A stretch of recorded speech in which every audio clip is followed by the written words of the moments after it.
And right now, we are 2 minutes away from the end of the trading day.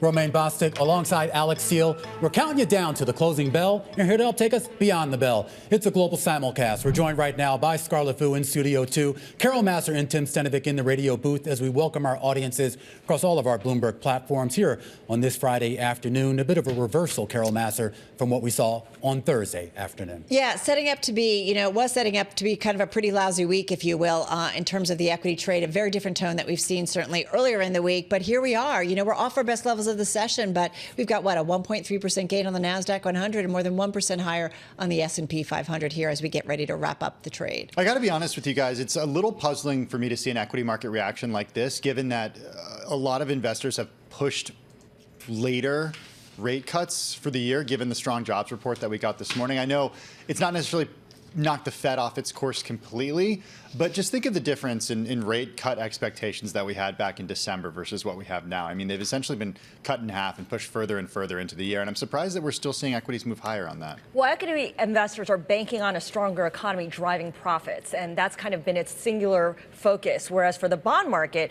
the whole repricing of Fed rate cuts is really something to behold. You have a huge move over a 1 week period, almost 19 basis points higher for the 10-year. Feels like 4.5% is inevitable. Which is so interesting because you're so right. It's like the bond market is going to be reacting to the Fed versus the equity market is reacting to the strong data. And at some point, those two may not go in tandem at the same time and be positive. But for now, that's what we're seeing. All right, well, we're going to get the closing bells like here in New York. We have green across the screen on the day, but we should point out all the major indices right now still clinging to losses on the week. Let's walk you through the daily numbers here with the Dow Jones Industrial Average higher by by roughly about 300 points as we wait for these numbers to settle. That's going to be good for a gain of about 0.8%.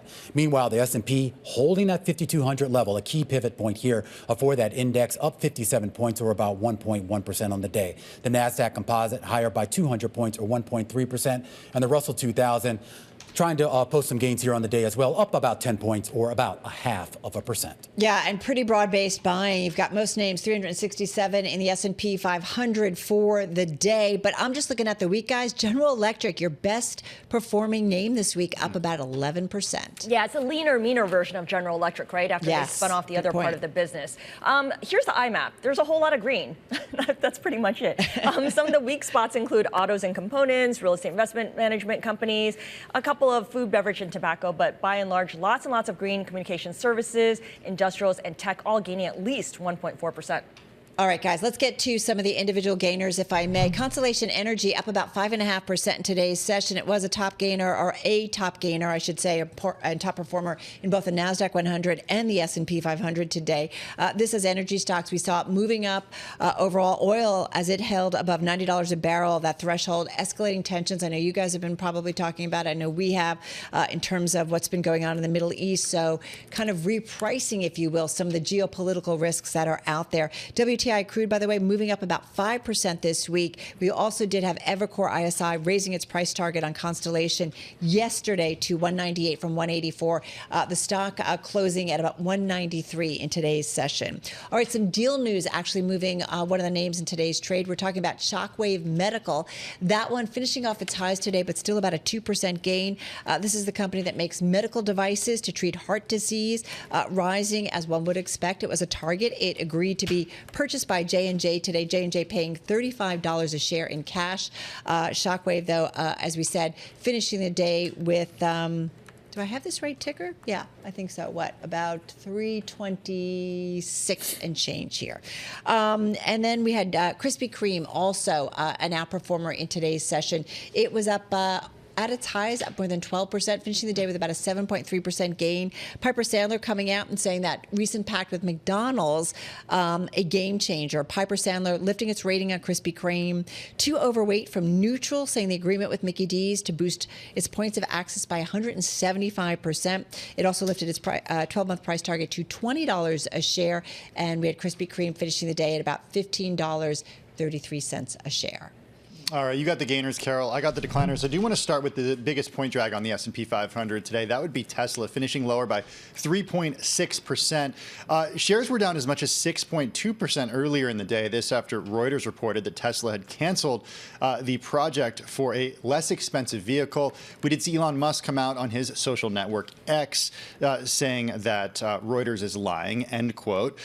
He did also in another post say, give an eye roll emoji, an eyes emoji to a Tesla investor who speculated that Tesla was shifting more resources toward trying to bring a robo-taxi to market. So Reuters reported it. Elon Musk denies it. Still, Tesla shares are lower. I do want to talk about Paramount Global as well, finishing the day down by more than 3%, 3.2%. Paramount Global fell after CNBC reported that Skydance's pitch to the company's special committee will actually keep the company public. Shares did fall as much as 5.6% earlier in the session before closing down just over 3%.